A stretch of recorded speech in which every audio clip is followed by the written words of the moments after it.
Bénissons les seigneurs encore ce matin pour ce moment de grâce, ce moment d'amour, des communions qui nous accordent encore ce matin à sa présence. Nous bénissons toute personne connectée qui aura la grâce de nous écouter. Ce matin, je voudrais nous parler d'un sujet. J'étais en train de penser à ça par rapport à ce mois de mars qui apparemment est dédié à la femme.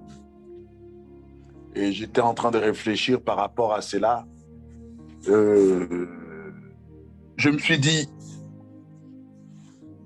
quand il s'agit de Noël, tout le monde s'est rue et se précipite pour parler de Jésus, de Noël et tout. Et pas également. Et pourquoi ne pas profiter de ces moments, de ces mois, ou soi-disant, qui est dédié comme le mois de droit de la femme.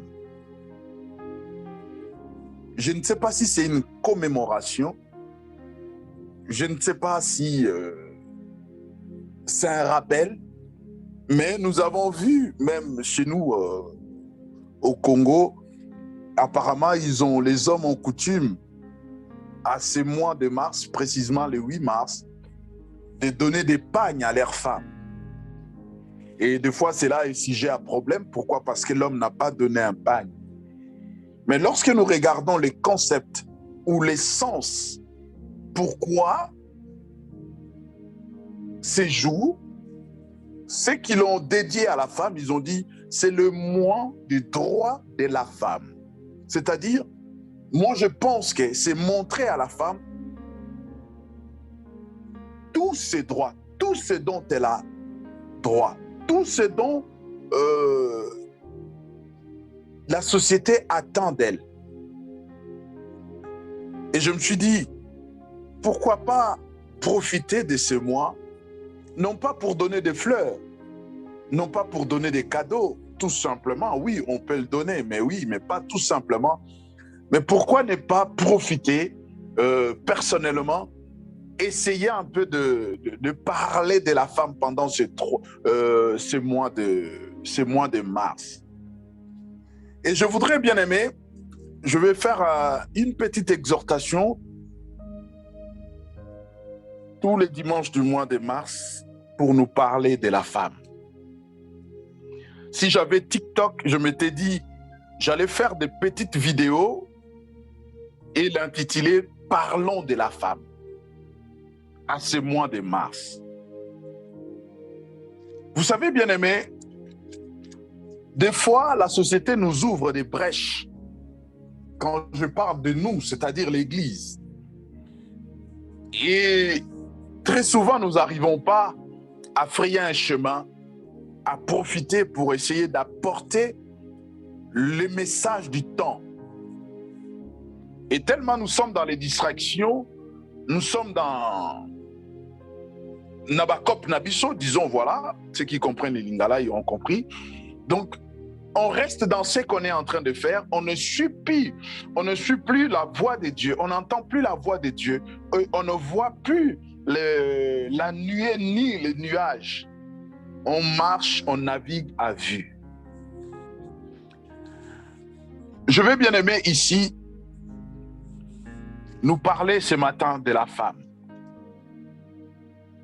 De la femme dans la parole de Dieu. De la femme dans la pensée de Dieu. Je vais nous parler de la femme que Dieu a créée. En cela, nous allons prendre nos Bibles dans le livre de la Genèse. Si vous avez vos Bibles, nous sommes dans Genèse au chapitre 1er. Je vais commencer au verset 25. J'ai lu la parole de Dieu. Suivez-moi très bien, s'il vous plaît. Dieu fit les animaux de la terre selon leur espèce, les bétails selon leur espèce, et tous les reptiles du sol selon leur espèce. Dieu vit que cela était bon. Dieu dit, faisons l'homme à notre image, selon notre ressemblance, pour qu'il domine sur le poisson de la mer, sur les oiseaux du ciel, sur le bétail, sur toute la terre et sur tous les reptiles qui rampent sur la terre. Dieu créa l'homme à son image. Il les créa à l'image de Dieu, l'homme et la femme. Il les créa. Dieu les bénit et Dieu leur dit, soyez féconds, multipliez-vous, remplissez la terre et soumettez-la. Dominez sur le poisson de la mer, sur les oiseaux du ciel et sur tout animal qui rampe sur la terre. Dieu dit, voici que je vous donne toute herbe verte, toute herbe porteuse de semences et qui en a la surface de toute la terre, et tout arbre fruitier porteur de semences. Ça sera votre nourriture. Père Saint, bénis ta parole. Ouvre notre intelligence afin de la saisir et de la comprendre. En ton nom Jésus, cher Saint-Esprit, communique-nous la vérité, rien que la vérité. Amen. Oui, bien-aimé, je disais, nous allons parler de la femme. Mais lorsque nous sommes à la création, nous voyons Dieu s'est dit dans son conseil, après qu'ils ont tout créé, après que la nature a existé, Dieu a vu un vide. Et ce vide-là, Dieu s'est dit dans son conseil, à partir du verset 26, Genèse 1, faisons l'homme à notre image. Premier trait,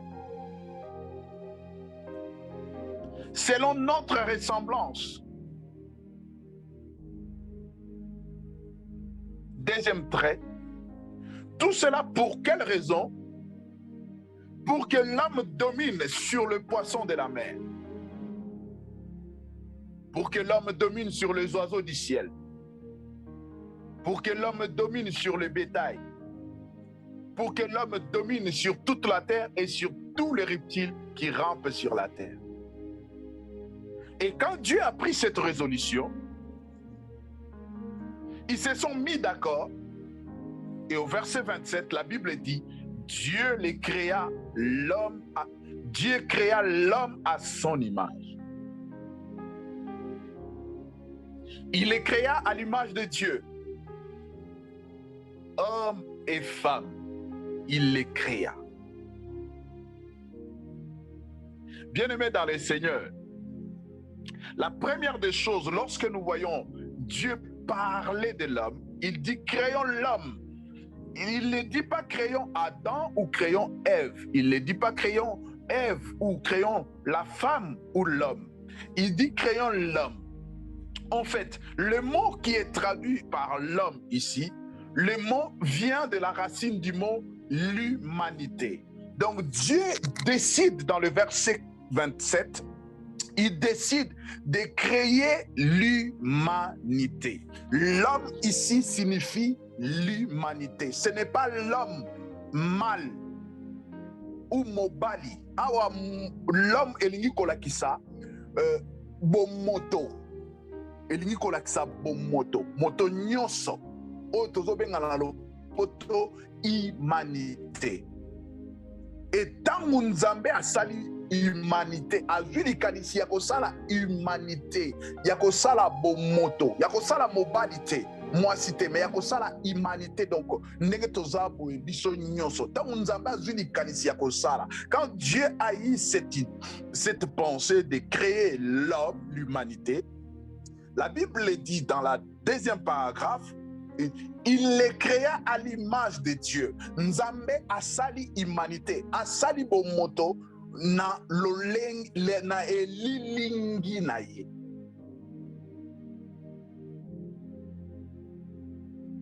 soki tozongi ndenge toyebi ndenge balakisaki biso ndenge toyebela. Donc tangu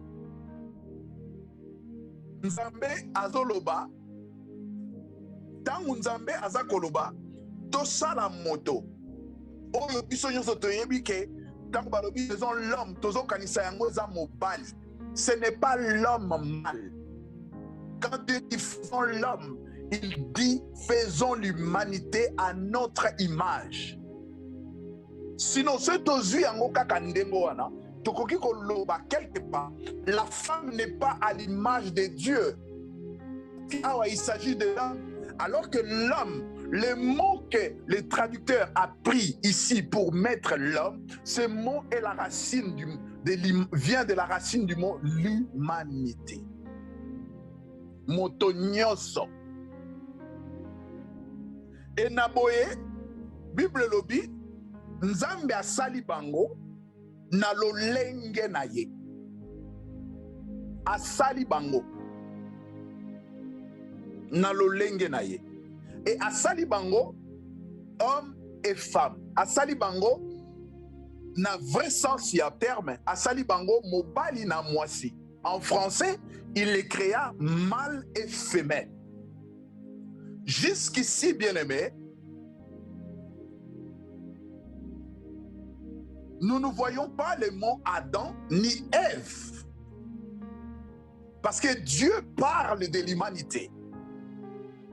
Il parle de l'homme et de la femme. Il n'y a pas deux entités, il y a juste l'humanité qui est formée de la femelle et du mâle, ou du mâle et de la femelle. Écoutez, bien-aimés, je progresse. Et lorsque Dieu crée l'humanité,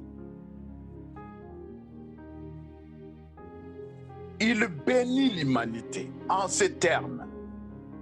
Soyez féconds, multipliez-vous, remplissez la terre, soumettez-la, dominez sur le poisson de la mer, sur les oiseaux du ciel et tout animal qui rampe sur la terre.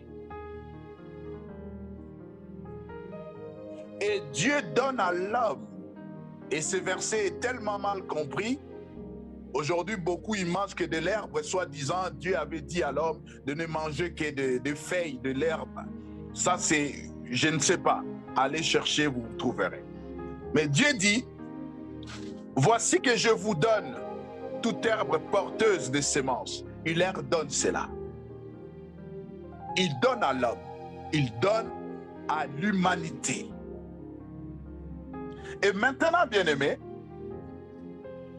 nous voyons dans ces récits aucune discrimination de la part de Dieu.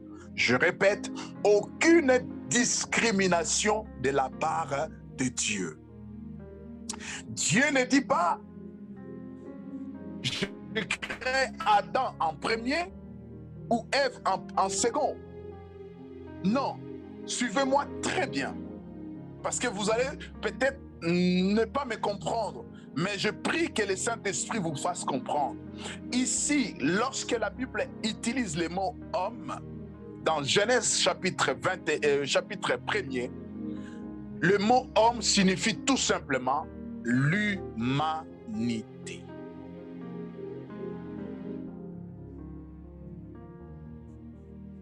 Et nous arrivons dans Genèse chapitre 2.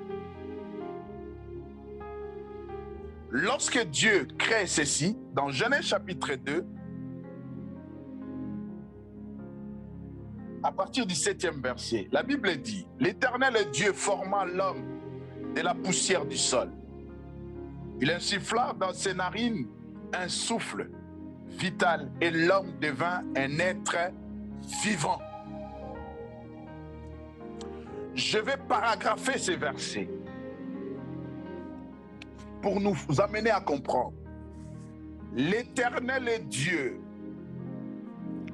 forma Adama,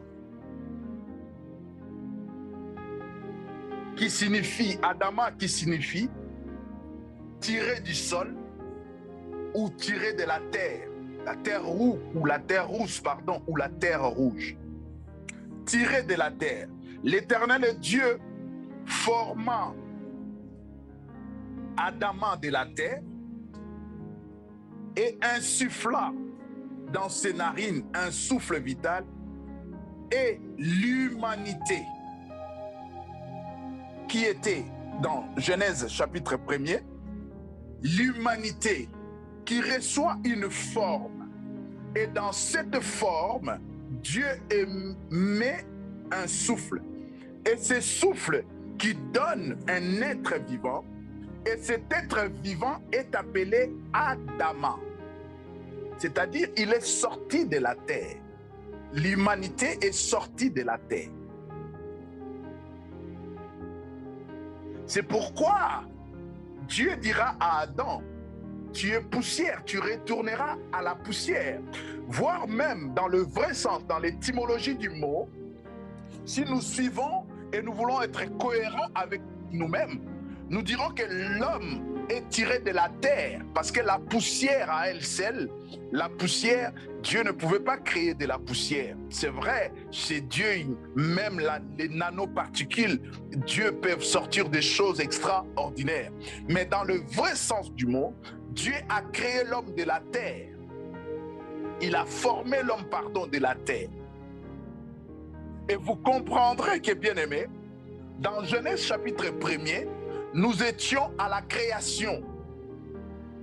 Si vous lisez bien dans le verset 27 du Genèse chapitre 1er, Dieu créa l'homme et la femme. Et lorsque nous sommes dans le chapitre 2, au 7e verset, la Bible dit, ce que Dieu avait formé, il veut maintenant lui donner une forme. Et Dieu forma. Il forme. Il ne crée plus. Il forme pour donner une forme, passez-moi l'expression, à l'humanité. À ce moment-là, l'humanité prend la forme mâle.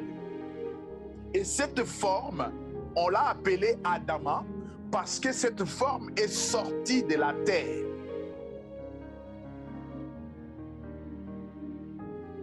Je me fais comprendre, je pense. Et dans tout ça, bien-aimé, nous ne voyons pas la femme. Cela est sujet de beaucoup de discrimination qui fait croire que Dieu a créé l'homme avant et cela donne la supériorité à l'homme. Alors que non, bien-aimé, je viens de l'expliquer. À la création, il avait été question de l'humanité. Et lorsque Dieu veut donner la forme à l'humanité pour que le plan, le projet que Dieu avait pour l'humanité, d'être fécond, de se multiplier, de remplir la terre, de soumettre et de dominer la terre, pour que c'est propice, il prendre forme, pour que le projet de Dieu s'accomplisse dans l'humanité, pour que nous voyons ce que nous sommes en train de voir aujourd'hui. Et à la création, lorsque Dieu les a créés, l'homme et la femme étaient dans la pensée de Dieu. Je continue.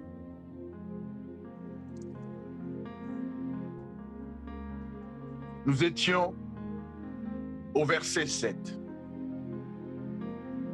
Et Dieu donnera à l'homme l'emplacement là où l'homme devrait vivre. Et ce qu'il avait planté, l'arbre de la vie et de la connaissance du bien et du mal au milieu du jardin. Et après cela, bien-aimé, Dieu donne le commandement à Adama. Comprenez bien, Dieu donne le commandement à cette forme que Dieu avait formée. Dieu lui donne le commandement. Dieu dit à Adama, au verset 16, je prends d'abord le verset 15. L'homme, l'Éternel et Dieu prit Adama et le plaça dans le jardin d'Éden pour le cultiver et pour le garder. L'Éternel Dieu donna ses commandements à Adam ou au mâle. Tu pourras manger de tous les arbres du jardin, mais tu ne mangeras pas de l'arbre de la connaissance du bien et du mal, car le jour où tu en mangeras, tu mourras. Dieu donne ses instructions à l'homme mâle ou Adam, ce que nous appelons couramment Adam. Parce que quand Dieu a créé, nous ne voyons pas dans Genèse chapitre 1, Dieu parlait à l'humanité. Dieu a commencé à parler à Adam, les mâles, qui portent l'humanité en lui. C'est là où maintenant je commence à me dévoiler. Adam est celui qui porte l'humanité en lui. Et lui, Dieu commence à parler à Adam. L'humanité qui est là entend, écoute et comprend ce que Dieu dit à Adam, parce que Adam, c'est lui qui porte l'humanité. Lorsque Dieu lui donne forme, il ne perd rien de toute sa subsistance. Dieu commence à lui donner des instructions. Les jours où tu mangeras telle chose, tu mourras. Et dans le verset 18, l'Éternel Dieu dit, il n'est pas bon que Adam soit seul. Je lui ferai une aide qui sera son vis-à-vis.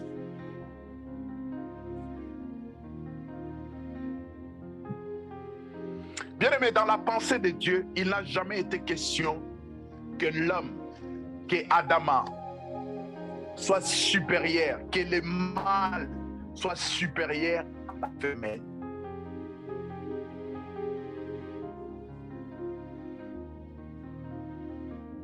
Vous remarquerez comme moi, Dieu n'est pas allé dans la forêt, ou Dieu n'est pas allé dans une terre quelque part pour former la femelle. Dieu prendra du mâle, parce que le mâle, c'était déjà un produit fini. Et Dieu sortira de ces produits finis un autre produit fini qui s'est caché dans les mâles. En fait, quand la Bible dit Dieu prend la côte de l'homme, ce n'est pas la côte comme nous pouvons le compter, sinon l'homme serait né avec une côte de moins. Il prend cette partie, il prend la matière, Rien, il pouvait prendre l'oreille, il pouvait prendre les orteils, il pouvait prendre n'importe quelle partie de l'homme, juste pour la matière identique. Et la Bible dit, il n'est pas bon. Il n'est pas bon.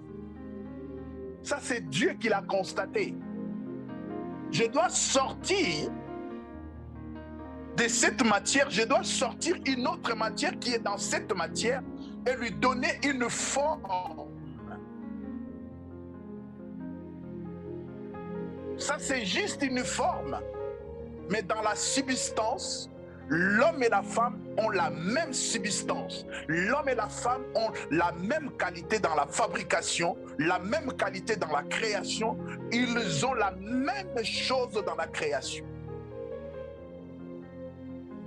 Et c'est de là, bien-aimé, que Dieu sortira la femme. Et Dieu l'appelle son vis-à-vis. Ce n'est pas son subalterne. Ce n'est pas son souffre-douleur. Ce n'est pas un objet. Mais c'est son vis-à-vis. Celui avec qui il se regarderait face à face. C'est celui ou celle avec qui ils seront égaux, celle avec qui ils seront sur la même diapason, celle avec qui ils auront une complicité, celle avec qui ils auront une entente, celle avec qui ils auront un même cheminement.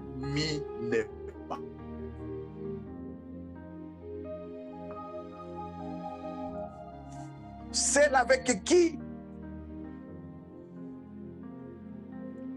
ils auront la même pensée, celle avec qui ils auront une complicité, ils seront dans la même diapason.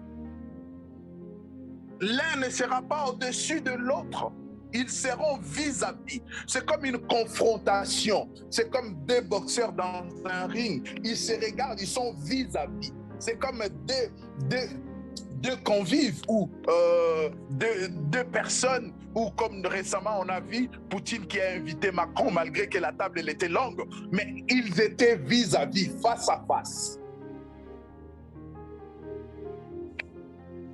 Mais Dieu ne le fait pas dans le sens de confronter l'homme à la femme. Dieu le fait dans le sens, dans le but que l'homme et la femme puissent être féconds dans le lien du mariage, que l'homme et la femme puissent se multiplier dans le mariage, l'homme et la femme puissent remplir la terre dans le mariage selon la volonté et le plan de Dieu, l'homme et la femme puissent soumettre la terre, l'homme et la femme puissent dominer la terre. Dieu, lorsque Dieu les bénit dans Genèse 1, 28, Dieu le bénit l'homme et la femme. Il ne bénit pas seulement l'homme. Ça, c'est le machisme. Ça, c'est l'homme qui veut violer la volonté de Dieu. À l'origine, lorsque Dieu crée l'homme et la femme, Dieu le voit égaux. Dieu le voit égaux.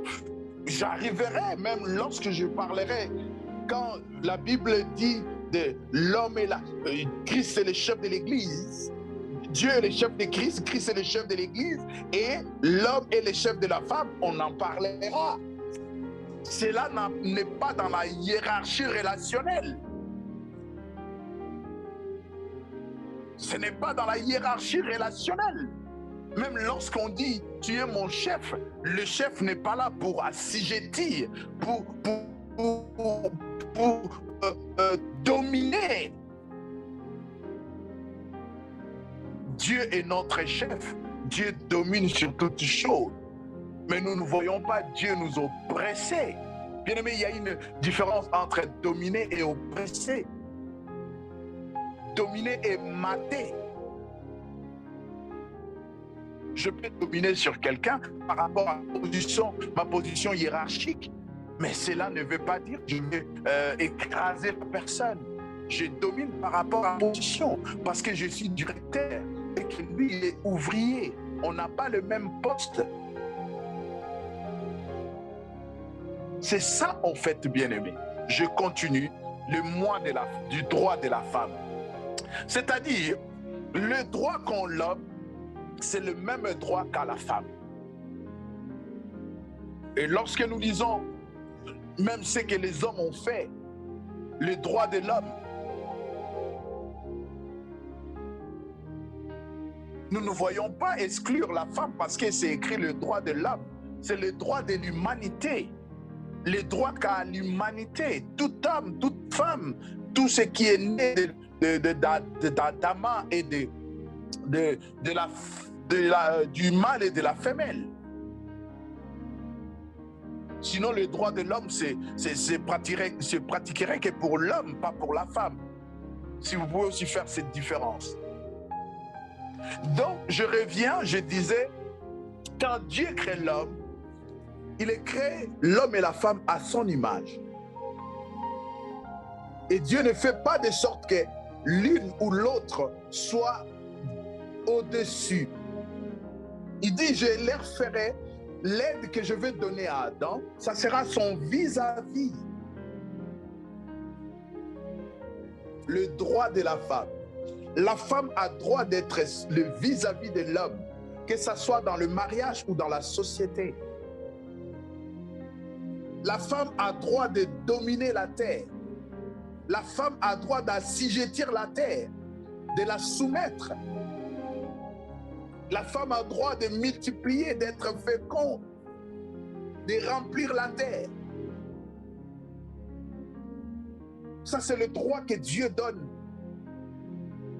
à l'humanité.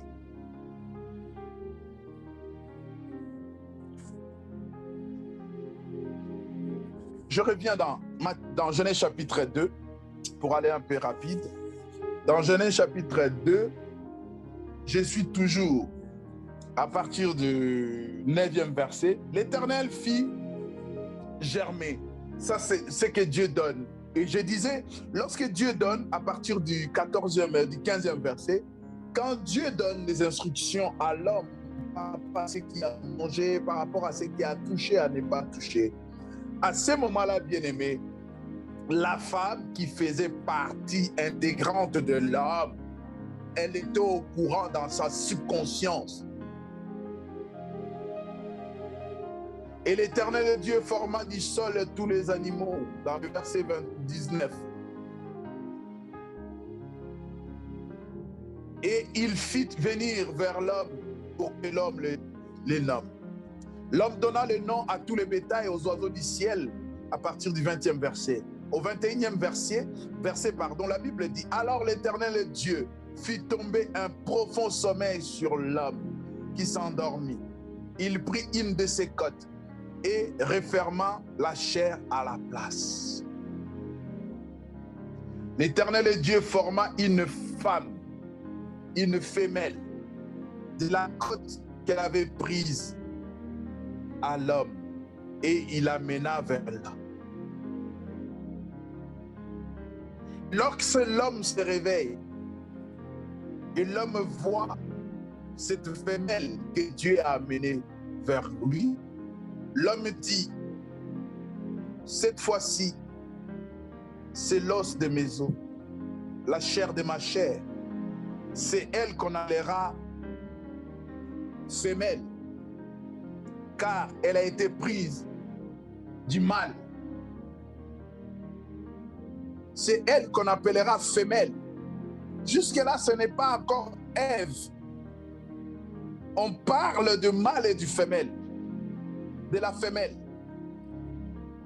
Au verset 23, et l'homme dit, le mâle dit, cette fois-ci, c'est l'os de mes os, la chair de ma chair, c'est elle qu'on appellera femelle, car elle a été prise du mal.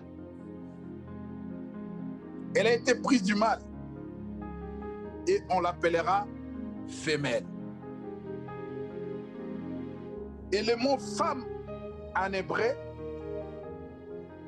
se prononce Isha. Et le mot homme se prononce Ish.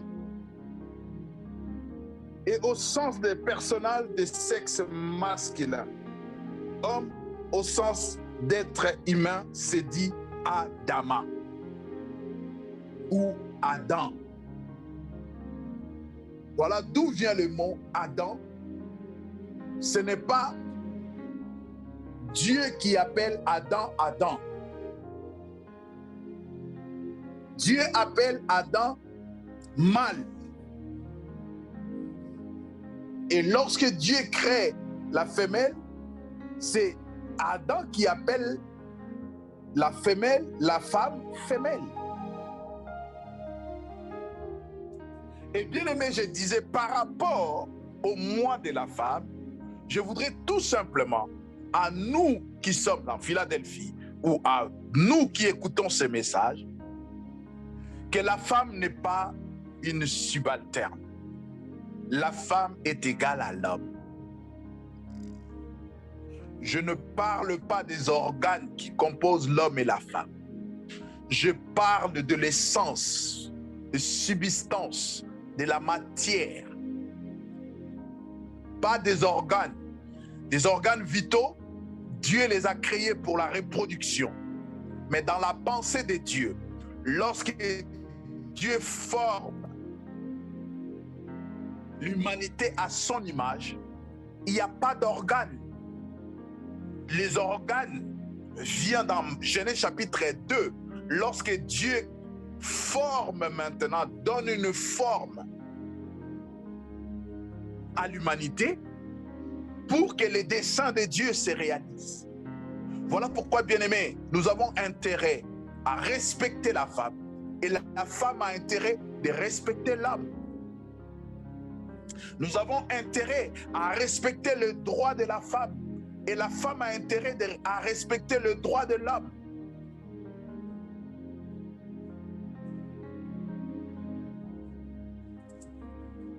Sinon, nous allons confondre. Si nous n'avons pas compris que devant Dieu, nous sommes égaux.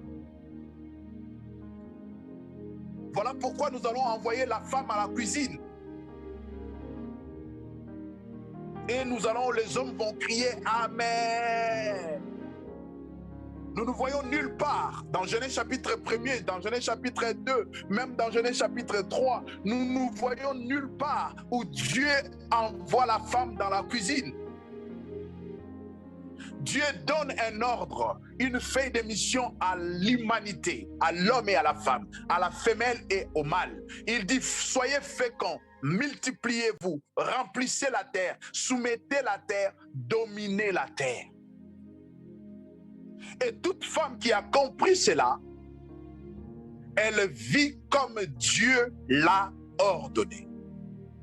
Toute femme qui a compris cela, elle fait de sorte à être fécond, à multiplier, à remplir, à soumettre et à dominer. Elle ne vit pas sous la coupe de l'homme. Vous savez, bien aimé, de nos jours, surtout à nous qui sommes venus d'Afrique ou d'ailleurs, nous ne concevons pas que la femme soit plus intelligente que l'homme. Nous ne concevons pas que la femme soit plus titrée que l'homme. Et nous sommes tellement mercantiles, nous sommes tellement vieillots que même la femme a peur de se marier avec un homme qui n'a pas de diplôme. Pourquoi? Parce que nous avons fait passer le diplôme avant la relation de l'homme et la femme, avant la relation de la femelle et du mâle. Ça n'a rien à voir avec tout ça, bien-aimé. Ça n'a rien à voir, bien-aimé. Je voudrais dire à un couple où l'homme domine la femme, cela n'est pas de Dieu, cela ne vient pas de Dieu, et Dieu n'a pas dit cela.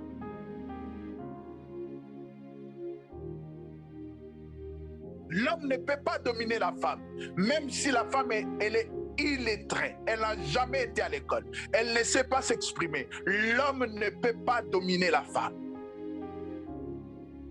Et vice-versa.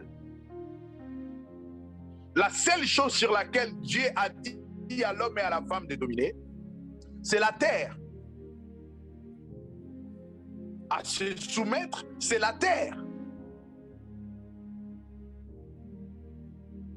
La seule chose Dieu a dit à l'homme et à la femme, à l'humanité de la soumettre, c'est la terre. La terre doit être soumise. Voilà pourquoi, bien-aimé, quand je parle de la terre, je parle de l'univers.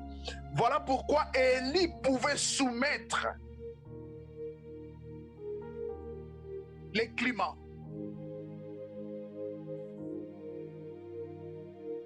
Et tout homme qui a compris cela, toute femme qui a compris cela, bien-aimé, elle vit à la manière de Dieu. La place de la femme n'est pas dans la cuisine. La place de la femme est partout où est l'homme. Son vis-à-vis. J'aime quand il y a challenge. J'aime quand il y a confrontation. J'aime quand les hommes et les femmes se font la guerre pour savoir qui sera le premier, qui sera la première. Je me rappelle encore quand on était à l'école, on avait une fille, je me rappelle plus de son nom, Elle était très intelligente. Je me rappellerai toujours. Et à chaque fois, on pariait avec elle. Qui de nous sera la première? Qui de nous sera le premier? Et c'était des bonnes guerres.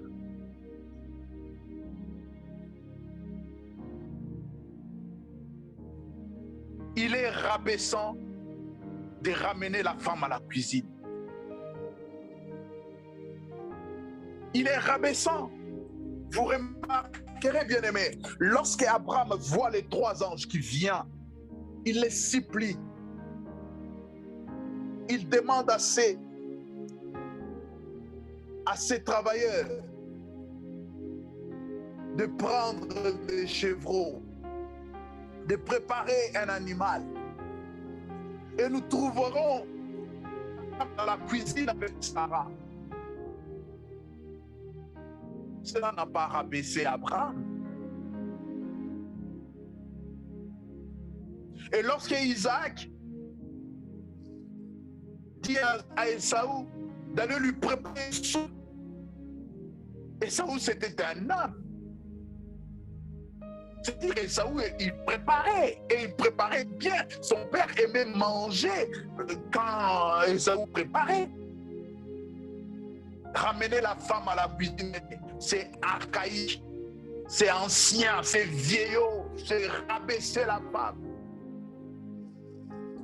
Et dans nos jours aujourd'hui, bien-aimés, il y a des hommes qui ne rentrent même pas dans leur cuisine. Ils ne savent même pas faire la vaisselle. Le ménage, n'en parlons plus. N'en parlons même pas.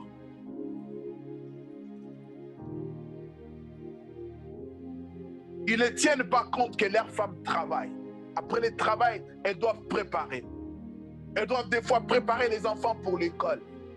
Et l'homme, il est là comme un roi, comme un chef. Et à la création, bien-aimé, il n'a pas été question de hiérarchie. Il n'avait pas été question de hiérarchie. Chacun avait sa place. La place de la femme, c'est dans la complicité. La place de la femme, c'est dans l'attente. La place de la femme, c'est dans la compréhension. La place de la femme, c'est d'avoir une complicité avec son mari. C'est de comprendre son mari. La place de la femme, qu'elle soit comprise par son mari. Qu'elle soit considérée par son mari. Qu'elle soit mise à sa place par son mari. Ne reléguez jamais vos femmes à la cuisine. Ce n'est pas congolais, ça. Nous avons des hommes congolais qui préparent très bien. Nous avons des hommes congolais qui font les ménages très bien. Je connaissais un. Quand il commençait à faire les repassages, il te donnait envie de repasser. J'en ai connu un aussi. Quand il prépare, il te donne envie de manger.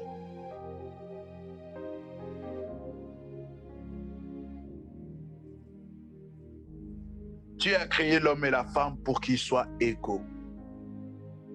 Son vis-à-vis.